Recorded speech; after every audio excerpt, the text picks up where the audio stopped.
Tev var ielikt kādā ātrā testā, lai pārbaudītu, vai tu esi labs cilvēks un vai tu izpelnījies debesis. Ja?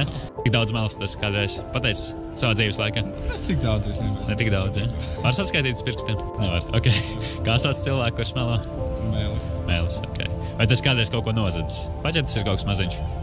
Nē. Paņēmis konfekti no kāda, bez atļaujas? Nē, nekāds. Bērndārs, ok.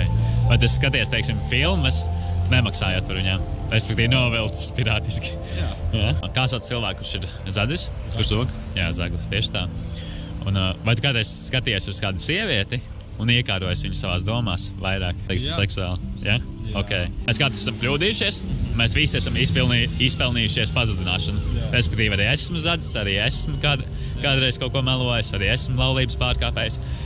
Un mēs visi stāstamies Dievu priekšā tiesas dienā. Respektīvi, pēc nāves būs tiesas diena, ka mēs stāvēsim taisni, godīgi tiesas priekšā, kas ir Dievs. Bet mēs pieminējam Jēzu Kristu.